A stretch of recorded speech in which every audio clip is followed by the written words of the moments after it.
Petugas kepolisian unit Reskrim Polsek Indralayo berhasil ngeringkus 2 pelaku maling kabel di bawah tanah untuk penerangan lampu jalan di seputar kompleks perkantoran Tanjung Senai.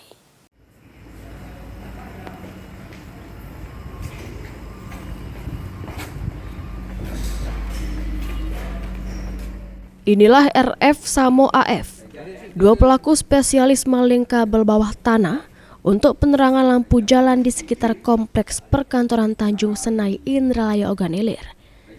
Kanit Reskrim Polsek Indralayo, Ibda Indra Gunawan ngatoke, terungkapnya kasus ini berawal dari laporan banyaknya penerangan lampu jalan yang putus karena kabel yang berada di bawah tanah dipaling.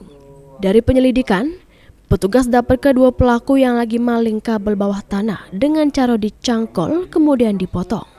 Dari pengakuan kedua pelaku, aksi tersebut sudah dilakukan berulang kali di seputar kompleks perkantoran Bupati Ogan Ilir Tanjung Senai dengan total kerugian mencapai 9.000 meter senilai 160 juta rupiah.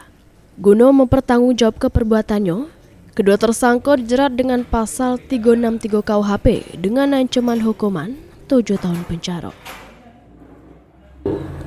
Pencurian kabel yang dimana kabel-kabel tersebut berada di Tanjung Senai untuk penerangan lampu jalan, yang dimana untuk kabel tersebut ditanam di bawah tanah, digali oleh pelaku sehingga banyak lampu yang ada di jalan Tanjung Senai tersebut padam.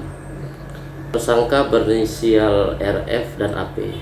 Udah berapa kali bang pengakuan? Untuk pengakuan dari tersangka memang sudah ada yang 2 kali, ada yang 4 kali dari kedua pelaku tersebut.